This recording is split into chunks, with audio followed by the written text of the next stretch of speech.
Hi everybody, coming to you today talking to you about poetry. It is one of my absolute favorite things. It may be my absolute favorite thing. And how did I start loving it so much? I don't know. My mom used to read me nursery rhymes, and of course those rhyme, and that's poetry.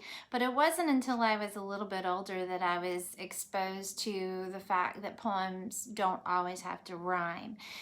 It just really is all about the feel and the rhythm and everything. And if you have any questions about poetry, be sure and message me and let me know. But when you were little, I know you heard nursery rhymes. You heard hickory dickory dock, like hickory dickory dock, the mouse ran up the clock. The clock struck one, the mouse ran down, hickory dickory dock.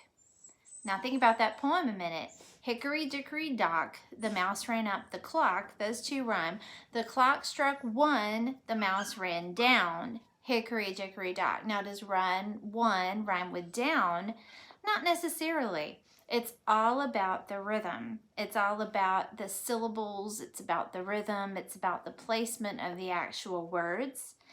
And it's about the picture that you get in your mind. And it's about how it makes you feel. Poetry is all about expressing your thoughts and feelings and expressing your heart, and you're going to have a million chances to write your own poetry. Now, I don't know, some of you may or may not know this. I think most of you who have me in class do know that rap is probably my favorite genre of music.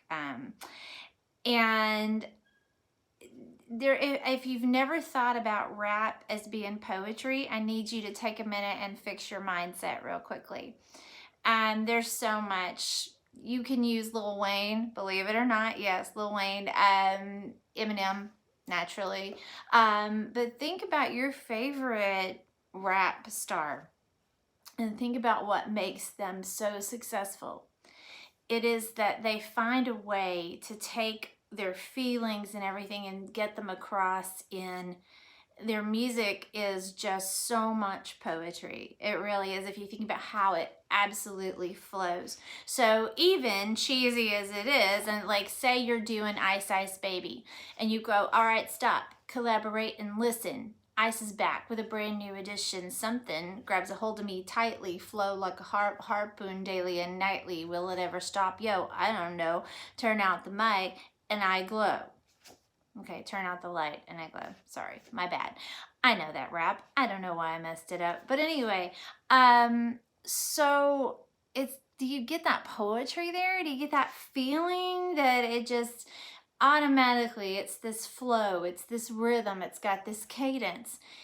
And whether it's a poem in a book form by Kwame Alexander, which we are going to be listening to and reading along with, hopefully, or whether it's poetry by Robert Louis Stevenson or by Robert Frost or Emily Dickinson, it's all meant to do that very thing, and that is to evoke feelings and express what the poet is trying to get across to you.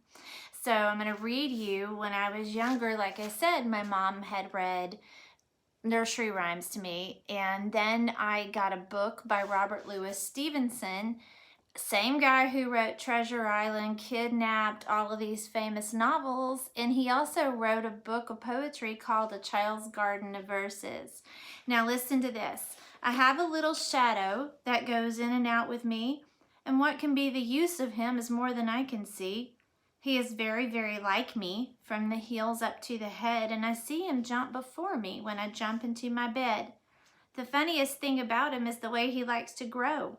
Not at all like proper children, which is always very slow, for he sometimes shoots up taller like an Indian rubber ball, and he sometimes gets so little that there's none of him at all. He hasn't got a notion of how children ought to play, and can only make a fool of me in every sort of way. He stays so close beside me, he's a coward, you can see. I'd think shame to stick to Nursey as that shadow sticks to me. One morning very early, before the sun was up, I rose and found the shining dew on every buttercup, but my lazy little shadow, like an errant sleepyhead, had stayed at home behind me and was fast asleep in bed. Now think of the figurative language in that poem. The shadow, he gives it personification. The shadow is not another person, but he talks about the shadow as if it were a person, a friend of his or something. I want you to think about poetry, even rap music, all lyrics to music and everything, and see what kind of figurative language that you can already start to pick out as we start to move into poetry. All right, friends, I'm very excited about doing poetry with you, and I hope that this helps you get excited too. Get to thinking, start looking at music lyrics, all kinds of music lyrics. Think about nursery rhymes, think about anything you can, and also get the wheels in your head turning to figure out what you can do to create your own poetry. And I'm looking very forward to this unit. Thank you so much, friends.